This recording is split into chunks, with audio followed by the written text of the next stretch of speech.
የሐሙስ ማለዳ የትርታ ቁርስ መሰናዶ ነው በማድመጥ ላይ የምትገኙት። አብራችሁን ስለሆናችሁ እያደመጣችሁን ስለሆነ በድጋሚ እናመሰግናለን። ሀሳብ አስተያየቶቻችሁን በተለመዱት የስቱዲዮ ስልክ መስመሮቻችን ላይ የደወላችሁ አድርሱን። 9760 አጭር የጽሁፍ መልእክት መቀበያ መስመር ላይም ደግሞ ስማችሁንና አድራሻችሁን ጠቅሳችሁ ሀሳቦቻችሁን ልትልኩልን ትችላላችሁ። አሁን ሰዓቱ የሀገር ውስጥና የባህር ማዶ ዋና ዋና ቤት ዜናዎችን ወደ እናንተ የምናደርስበት ነው። የሀገር ውስጥ ጉዳዮችን በማስቀደም እንጀምራለን። በመጀመሪያም የትራንስፖርት ታሪፍ በተወሰነው መሰረት ብቻ እንዲቀጥል የተላለፈውን ትዕዛዝ የተመለከተ ዜና ይሆናል። የትራንስፖርትና ሎጂስቲክ ሚኒስቴር የትራንስፖርት አገልግሎቱ ወደ መደበኛ መመለሱን ለማሳወቅ ትላንትና በይፋ መግለጫ አውጥቷል። ይኸውም በመካከለኛው ምስራቅ የተከሰተው ግጭት በዓለም አቀፍ የነዳጅ ገበያ ላይ ከፍተኛ ተጽዕኖ አሳድሮ የነዳጅ ዋጋ ግሽበትና በአቅርቦት ላይም መስተጓጎል እንዲፈጠር ማድረጉን አውስቷል።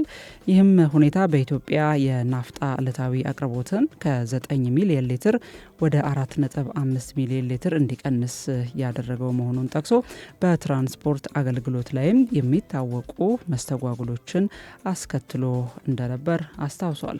መንግስት ይህንን ችግር በፍጥነት ለመቆጣጠር የታሪፍ ማሻሻያ፣ የአቅርቦት አደረጃጀት ማሻሻልና የሎጂስቲክስ ቅንጅት ማጠናከርን ጨምሮ በርካታ አስቸኳይና ዘላቂ እርምጃዎች መውሰዱን ያወሳ ሲሆን ይህም የውጭ ጫናዎች ቢኖሩም የሀገር ውስጥ ኢኮኖሚ መረጋጋትን በመጠበቅና የህዝብ አገልግሎቶች እንዳይቋረጡ በማድረግ በኩል መንግስት የህዝብ ጥቅምን በማስቀደም የፖሊሲ አቅጣጫ የሚያሳይ መሆኑን አስረድቷል። የገንዘብ ሚኒስቴር በይፋ እንዳሳወቀው የነዳጅ አቅርቦት ወደ መደበኛ ሁኔታው ተመልሷል ያለው ሚኒስቴሩ ይህ ሁኔታ በትራንስፖርት ዘርፍ የተፈጠሩ መስተጓጎሎች በፍጥነት እንዲፈቱ ያስችላልም ብሏል። በመሆኑም በነዳጅ እጥረት ሳቢያ የተፈጠሩ የትራንስፖርት አገልግሎት መስተጓጎሎች ሙሉ በሙሉ እንዲቀረፉ ከአዲስ አበባ እስከ ክልሎች የሚገኙ ሁሉም የዘርፉ አመራሮችና ተዋናዮች በተቀመጠው ታሪፍ መሰረት ብቻ እንዲቀጥል በጥብቅ እንዲከታተሉና ተግባራውን በጋራ ግብረ ኃይል እንዲያረጋግጡ አሳስቧል። የኢትዮጵያ ኤሌክትሪክ አገልግሎት የአዲስ ኃይል ማስቀጠያ ክፍያን በአንድ ጊዜ መክፈል ለማይችሉ ደንበኞች የእፎይታ ጊዜን የሚሰጥ አዲስ የአሰራር ስርዓት መዘርጋቱን አስታውቋል። ተቋሙ የአሰራር ስርዓቱ በገንዘብ እጥረት ምክንያት የኤሌክትሪክ አገልግሎት ማግኘት ያልቻሉ የህብረተሰብ ክፍሎችን የኤሌክትሪክ ተጠቃሚ ለማድረግ ያለመ መሆኑን ነው የገለጸው።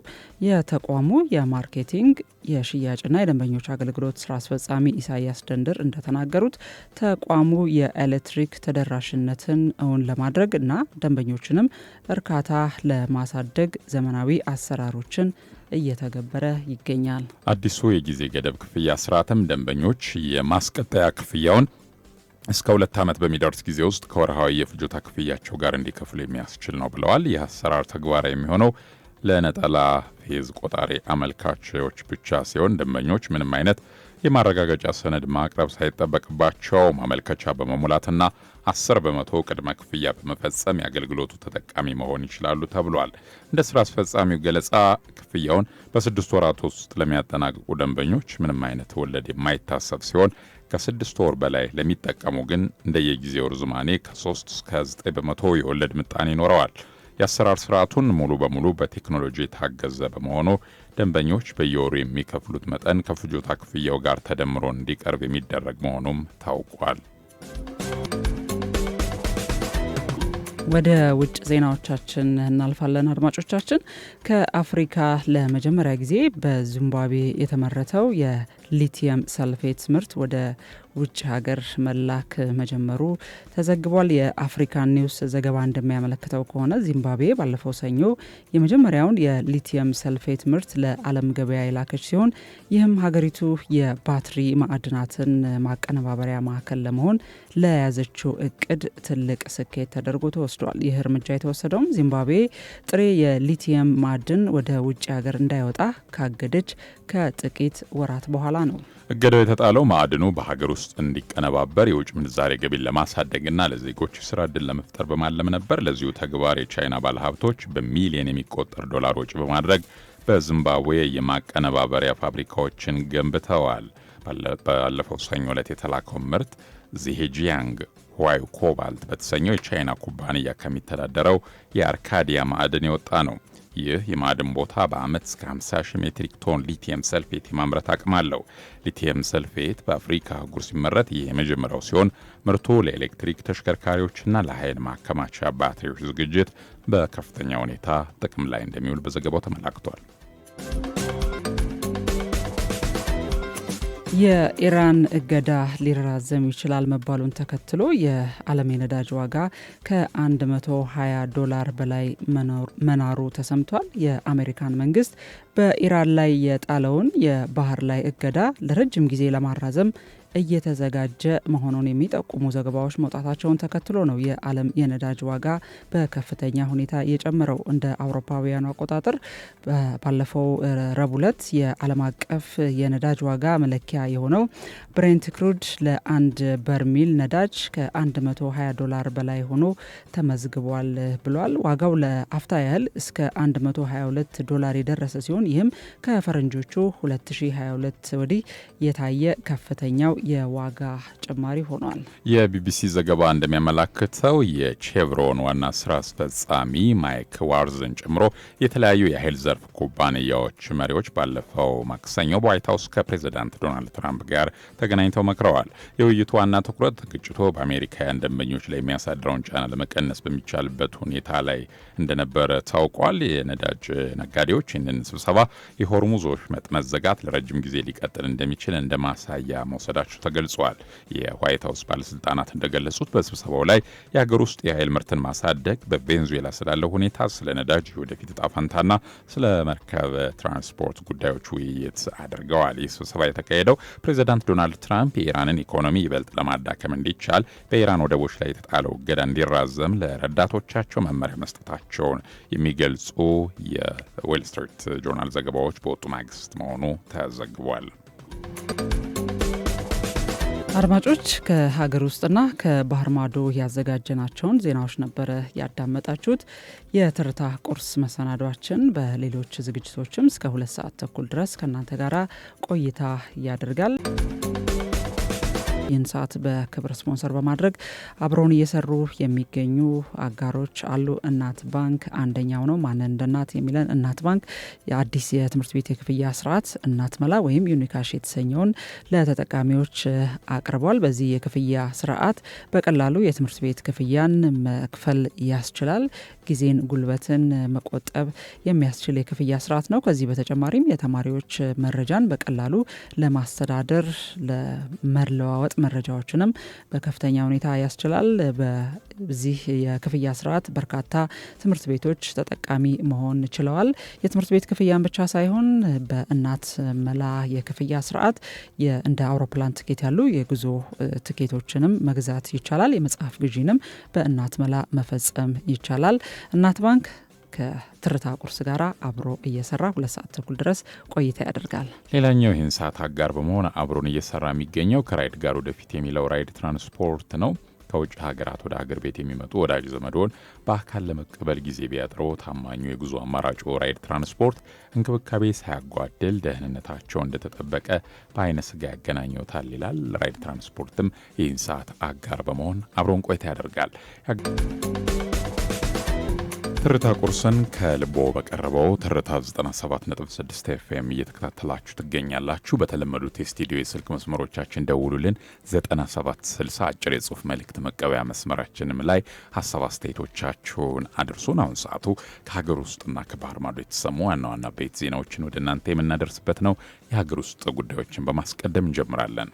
በሳውዝ አፍሪካ የሚገኙ ኢትዮጵያኖች ተገቢውን ጥንቃቄ እንዲያደርጉ በፕሪቶሪያ የሚገኘው የኢትዮጵያ ኤምባሲ አሳስቧል። በሳውዝ አፍሪካ ፕሪቶሪያ የሚገኘው የኢትዮጵያ ኤምባሲ በሀገሪቱ በተለያዩ አካባቢዎች በሚኖሩ ኢትዮጵያኖች ላይ እየደረሰ ያለውን ጥቃት ተከትሎ ዜጎች አስፈላጊውን ጥንቃቄ እንዲያደርጉ ነው ያሳሰበው። ኤምባሲው ትላንት ምሽት ባወጣው መግለጫ ላይ በሀገሪቱ በተለያዩ ቦታዎች በሚኖሩ ኢትዮጵያኖች ላይ የአካል ጉዳት፣ የንብረት ዘረፋና የስነ ልቦና ስጋት እየደረሰ መሆኑን ገልጾ በተለይም ደግሞ ከቅርብ ጊዜያት ወዲህ የውጭ ሀገር ዜጎችን በተለየ ሁኔታ ኢላማ ያደረገ እንቅስቃሴ መኖሩን አመልክቷል። ኤምባሲው ከሳውዝ አፍሪካ መንግስትና ከሚመለከታቸው አካላት ጋር በጉዳዩ ላይ መወያየቱን ጠቅሶ ዜጎች ችግሩ እስከሚፈታ ድረስ ባሉበት አካባቢ ተገቢውን ጥንቃቄ እንዲያደርጉና አጠራጣሪ ሁኔታዎች ሲኖሩ እንዲጠነቀቁ መልእክት አስተላልፈዋል። በተጨማሪም ኢትዮጵያውያን እርስ በርሳቸው ከመረዳዳት ባለፈ ከዲያስፖራ ኮሚቴዎች፣ ከሃይማኖት መሪዎችና ከአካባቢው የጸጥታ አካላት ጋር በቅርበት እንዲሰሩ ጥሪ ቀርበዋል። ማንኛውም አይነት ጥቃት ወይም ስጋት ሲያጋጥም መረጃዎችን በማሰባሰብ ለኤምባሲው በወቅቱ እንዲያሳውቁ ያሳሰበው መግለጫው የሳውዝ አፍሪካ መንግስትም ለዜጎች አስፈላጊውን ጥበቃ እንዲያደርግና በዜጎች ላይ ጥቃት የፈጸሙ አካላትን በሕግ እንዲጠይቅ ኤምባሲው በደብዳቤ መጠየቁን አስታውቋል።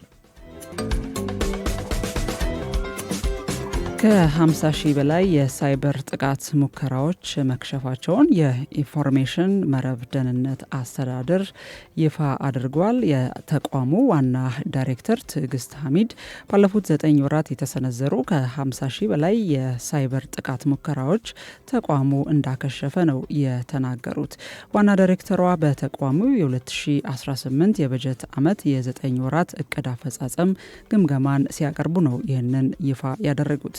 አፈጻጸሙም ሀገሪቱ የዲጂታል ኢትዮጵያ 2030 ስትራቴጂያዊ ራዕይን በማሳካት ብሔራዊ ደህንነትን ከማረጋገጥ እንደዚሁም ኢትዮጵያ በሳይበር ደህንነት ዘርፍ ያላትን ቀጠናዊና ዓለም አቀፋዊ ተጽዕኖ ፈጣሪነት ይበልጥ በማሳደግ ትልቅ ትርጉም አለው ነው ያሉት። አፈጻጸሙ ሀገሪቱ የዲጂታል ኢትዮጵያ 2030 ስትራቴጂያዊ አጋርነትን ያሳድጋል ተብሏል። ባለፉት 9 ወራት በሀገሪቱ ቁልፍ መሰረተ ልማቶችና ተቋማት ላይ የተሰነዘሩ የሳይበር ጥቃት ሙከራዎች በተደረገው የነቃ የ24 ሰዓት ክትትልና በተዘረጋው የላቀ የመከላከል አቅም 99 በመቶ የሚሆኑ ጥቃቶችን ሙሉ በሙሉ ማክሸፍ መቻሉ ተመላክቷል። የሳይበር ጥቃቶችን አስቀድሞ የመለየት የመከላከልና ምላሽ የመስጠት አቅምን በማዘመን ፈጣንና ቀልጣፋ የኦፕሬሽን ስራዎች መከናወናቸውን በመድረኩ ተነስተዋል። የኢትዮጵያን የዲጂታል ሽግግር በራስ አቅም ለመምራትና የውጭ ጥገኝነትን ለመቀነስ ሀገር በቀል የቴክኖሎጂ ምርቶችንና መፍትሄዎችን የማልማትና ለተለያዩ ተቋማት የማስታጠቅ ስራ ተጠናክሮ መቀጠሉን የኢንፎርሜሽንና መረብ ደህንነት መረጃ አመላክቷል። ወደ ውጭ ዜናዎች እናልፋለን። የኬንያው ፕሬዝዳንት ዊሊያም ሩቶ በመጪው ሳምንት በታንዛኒያ ፓርላማ በመገኘት ንግግር ያደርጋሉ ተብሏል። የታንዛኒያ ምክትል አፈ ጉባኤ ዳንኤል ሲሎ እንደገለጹት ከሆነ ይህ የፕሬዝዳንቱ ጉብኝትና ንግግር በሁለቱ የምስራቅ አፍሪካ ሀገሮች መካከል ያለውን ወንድማማችነትና ትብብር ይበልጥ ለማጠናከር ያለመ ነው። ይህ ክስተትም አንድ የኬንያ ፕሬዝዳንት በታንዛኒያ ፓርላማ ተገኝቶ ንግግር የሚያደርጉበት የመጀመሪያው ታሪካዊ አጋጣሚ በመሆኑ ዲፕሎማሲያዊ ግንኙነቱ ወደ ላቀ ደረጃ የሚያድግና ትልቅ ትርጉም ያለውም ነው ተብሏል። የፕሬዝዳንት ሩቶ የዶዶማ ጉብኝት የታንዛኒያ ፕሬዝዳንት ሳሚያ ሱሉሁ ሀሰን ከዓመታት በፊት በኬንያ ፓርላማ ተገኝተው ላደረጉት ንግግር የመልስ ጉዞ ተደርጎም ተወስደዋል። ፕሬዝዳንቱ በንግግራቸው በሁለቱ ሀገራት የንግድ ልውውጥ፣ በኢንቨስትመንት፣ በክልላዊ ትስስርና በምስራቅ አፍሪካ ማህበረሰብ የጋራ ልማት ጉዳዮች ላይ ትኩረት እንደሚያደርጉ ይጠበቃል። ታንዛኒያና ኬንያ በቅርቡ የጋራ የጉምሩክ ቦንድ ይፋ ማድረጋቸውን ተከትሎ ይህ ጉብኝት ለቀጣዩ ቀጠና የልማት ስትራቴጂ ስኬት ትልቅ ግብዓት እንደሚሆን ተነግረዋል። አድማጮች፣ ወደ መጨረሻው የባህር ማዶ ዜና እናልፋለን። የአሜሪካው ፕሬዚዳንት ዶናልድ ትራምፕ ከሩሲያ አቻቸው ጋራ በስልክ መወያየታቸው ተሰምቷል። በዚህ የስልክ ውይይታቸው ላይ ከፕሬዚዳንት ፑቲን ጋር ባደረጉት ውይይት በመካከለኛው ምስራቅ እየተባባሰ በመጣው የኢራን ጦርነት ስጋት ዙሪያም በጥልቀት መምከራቸውን ዘጋርዲያን ጋዜጣ ዘግቧል። ሁለቱ መሪዎች በውይይታቸው ወቅትም በኢራን ዙሪያ ያለው ውጥረት ወደ ቀጠናዊ ጦርነት እንዳያመራ በጋራ መስራት በሚቻልበት ሁኔታ ላይ መነጋገራቸው ነው የተሰማው። ፕሬዚዳንት ትራምፕ በኢራን ላይ ያላቸውን ጠንካራ አቋም ለቭላዲሚር ፑቲን የገለጹ ሲሆን ሩሲያም በቴህራን ላይ የምታሳድረውን ተጽዕኖ እንድትጠቀም መጠየቃቸው ተመላክቷል። በተጨማሪም በዩክሬን በኩል ለረጅም ጊዜ ለዘለቀው ጦርነት ጊዜያዊ የተኩስ አቁም ለማድረግ የሚያስችል ሀሳብ በመሪዎቹ መካከል መነሳቱ ነው የተዘገበው።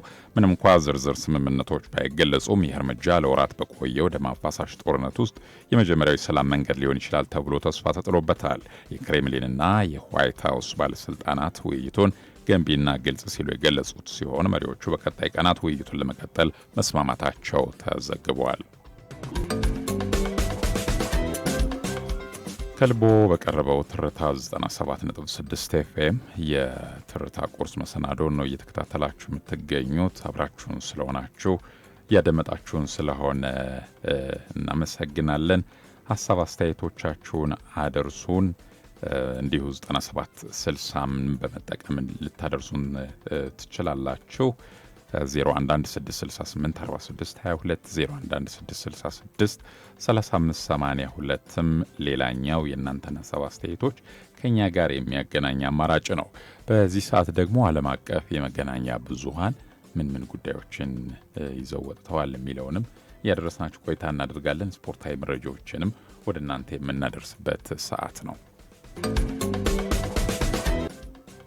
ወደ ቀዳሚው መረጃ እናልፋለን። ወዚሁ አፍሪካ የሚያቆየን ይሆናል። ይህኛው መረጃ በተለይ አፍሪካ ላይ ጉልህ ድርሻ ያላት ቻይና በተለያዩ ሀገራት እያደረገች ያለውን የልማት ስራዎች በተመለከተ ይዞ የወጣው ቢዝነስ ኢንሳይደር ነው። ቻይና በ565 ሚሊዮን ዶላር ያስገነባቸውን የኤኮዋስ ዋና መስሪያ ቤት እንግዲህ ለናይጄሪያ በይፋ ማስረከቧ ተገልጿል። የቻይና መንግስት በገንዘብ ድጋፍ ያስገነባውና በናይጄሪያ አቡጃ የሚገኘው እንግዲህ ይህ ግዙፍ ህንፃ አጠቃላይ 565 ሚሊዮን የአሜሪካን ዶላር እንደወጣበት ተገልጿል።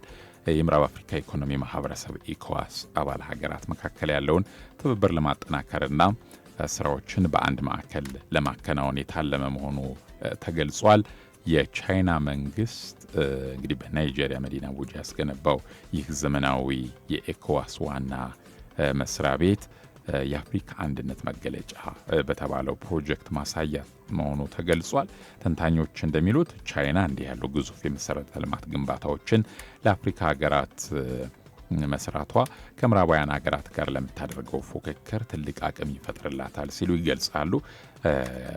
የተለያዩ ከዚህ ቀደም የተሰሩ ማሳያዎችን በመጥቀስ ነው እንግዲህ ይህ እርምጃ ቻይና በአፍሪካ የፖለቲካ ውሳኔዎች ላይ ያላትን ድምፅ ተሰሚነት ከፍ የሚያደርገው ነው ሲሉም እየገለጹ ይገኛሉ።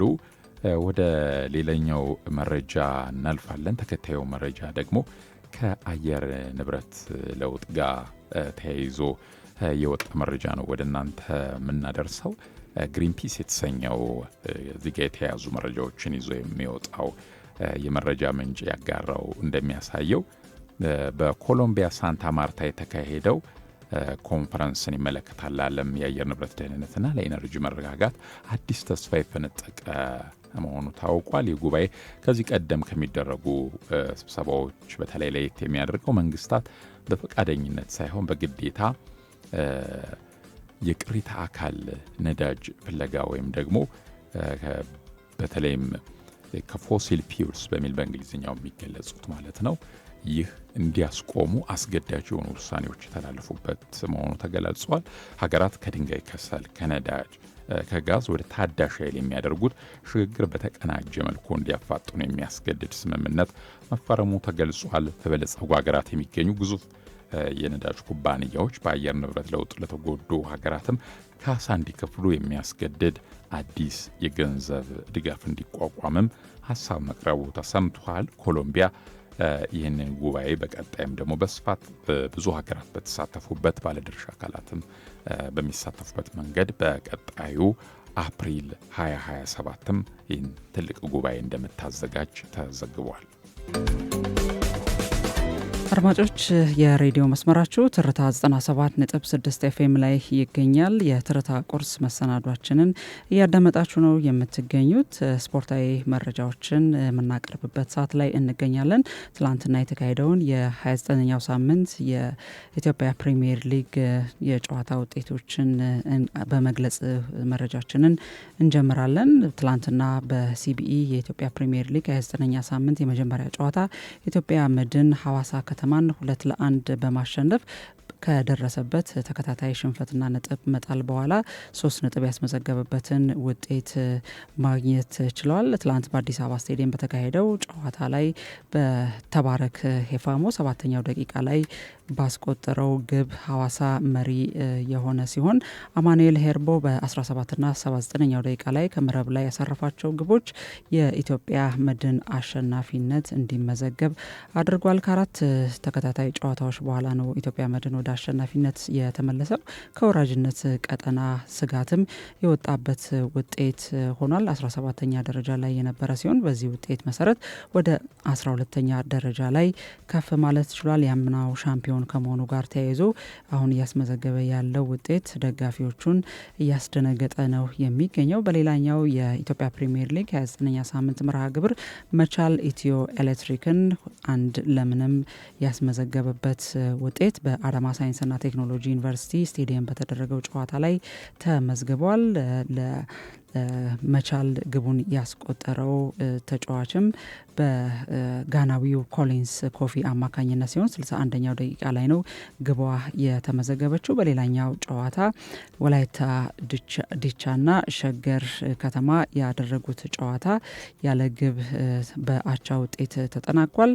በሌላኛው ጨዋታ ድሬዳዋ ከተማና አዳማ ከተማ ያደረጉት ጨዋታ ይሄኛውም ጨዋታ በአቻ ነጥብ ነው 1-1 በሆነ ውጤት ነው የተለያዩት። ትላንት ምሽት ሲጠበቅ የነበረው የቻምፒየንስ ሊግ ጨዋታ ውጤት ስናምራ አርሰናል ከአትሌቲኮ ማድሪድ ያደረገው ጨዋታ 1-1 በሆነ ውጤት ነው ጨዋታው የተጠናቀቀው። በአጓጊ ሁኔታ ሲጠበቅ የነበረው ጨዋታ ላይ እንግዲህ አርሰናል አስቀድሞ ግብ ቢያስቆጥርም በቪክቶር ዮኬሬዥ አማካኝነት የአትሌቲኮ ማድሪዱ ሁሊያን አልቫሬዝ የአቻነቷን ግብ ከመረብ በማሳረፍ የመልሱ ጨዋታ ተጠባቂ እንዲሆን አድርጎታል። የመጨረሻ የስፖርታዊ መረጃችን የክርስቲያኖ ሮናልዶን ግብ የማስቆጠር ግስጋሴ ይመለከታል። ለሳውዲ አረቢያው አልናስር እየተጫወተ የሚገኘው ፖርቹጋላዊው የፊት መስመር ተጫዋች ክርስቲያኖ ሮናልዶ በእግር ኳስ ሕይወቱ 970ኛ ግቡን ከመረብ ማሳረፍ የቻለበትን ውጤት ትላንትና አስመዝግቧል። የ41 ዓመቱ ክርስቲያኖ ሮናልዶ ክለቡ አልናስር ከአልሃሊ ጋር በነበረው ጨዋታ 2-0 በሆነ ውጤት ክለቡ ያሸነፈ ሲሆን አንደኛዋን ግብ ከመረብ ላይ በማሳረፍ የግብ ሪከርዶቹን ከፍ ማድረግ የቻለበትን ውጤት ማስመዝገብ ችሏል። 1000 ግቦችን ከመረብ ላይ ማሳረፍ 1000 ግቦችን ማስቆጠር የህይወቱ የመጀመሪያ አሁን ላይ ትኩረት እየሰጠበት የሚገኘው ግብ እንደሆነ ሲናገር ተደምጧል። በቀሪ የእግር ኳስ ዘመኑ 30 ግቦችም ብቻ ይቀሩታል ወደ 1000 ግብ ለማምራት የሚያደርገው ግስጋሴን ትላንት ያስቆጠራት አንድ ግብም እንደዚሁ ትልቅ ኃይል የምትሰጠው መሆኑን ነው የተናገረው።